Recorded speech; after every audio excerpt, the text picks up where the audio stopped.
तो आज था हमारा डे 144 ऑफ नीट 2026 और आज हम लोगों ने करा। अरे वाह। मतलब इस दिन मेरी वही तबीयत ख़राब थी तो हम खूब सोए। तो फिर नेक्स्ट डे 7:30 से 8 हम उठ गए थे। हम फजरी में उठ गए थे लेकिन वापस हम सोए नहीं। तो हम 7:30 से 8 हमने मूविंग चार्ज एंड मैग्नेटिज्म का रिवीजन करा और रे ऑप्टिक्स में प्रिज्म वाला थोड़ा सा पार्ट पड़ा। अ, फिर से मेरा वही सर भारी सा होने लगा। क्योंकि मेरे माइग्रेन है तो माइग्रेन में ये रहता है कि सर दर्द रहता है और उल्टी भी आती है, मतलब और लगती भी है। इसीलिए और उसकी मतलब कोई मेडिसिन नहीं है, मतलब कि कोई क्योर नहीं है। मतलब क्योर हाँ नहीं है, बस प्रिवेंशन है। तो इसीलिए तो मतलब हमें बस सिर्फ 2 ही बार उल्टी आती है, एक बार जब माइग्रेन होता है और जब एक बार हम अपने टेस्ट के मार्क्स देखते हैं। तो हम वापस से सो गए। फिर हम 10 बजे उठे। फिर 10:20 से 1 हमने इलेक्ट्रिक फील्ड इंचार्ज के नोट्स पढ़े। पूरे नोट्स उसके जो जो क्वेश्चन थे वो करे और ये कंप्लीट हो गया है जो टेस्ट है। फिर 2 से 4 12 हमने इलेक्ट्रो में EMI का लेक्चर लिया।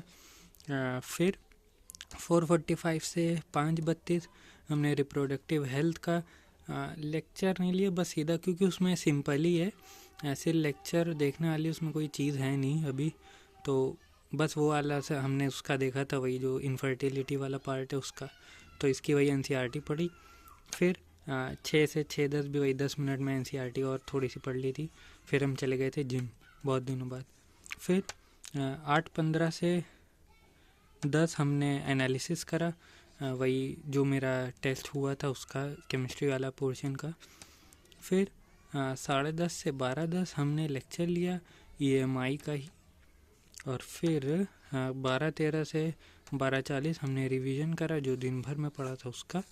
और फिर 12:40 से 1:05 हमने वही रिप्रोडक्टिव हेल्थ भी जो यहाँ पढ़ा था उसका फिर से रिवीजन करा।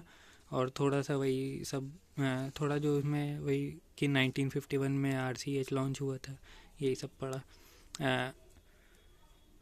तो मतलब कि अब ये है मेरा गोल कि 12 फेब से पहले हमें अपना सिलेबस कंप्लीट करना है।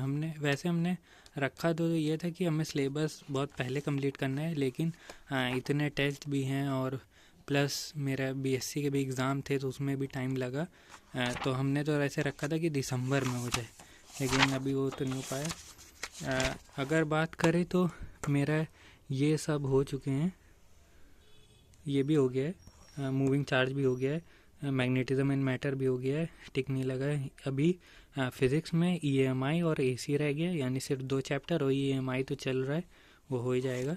और केमिस्ट्री में भी सब हो गया, बस इसमें एक सरफेस केमिस्ट्री वाला वो वैसे है नहीं, लेकिन फिर भी हमें थोड़ा सा उसका भी करना है। फिर बात करते हैं बॉटनी में। बॉटनी में सब सब हो गया है।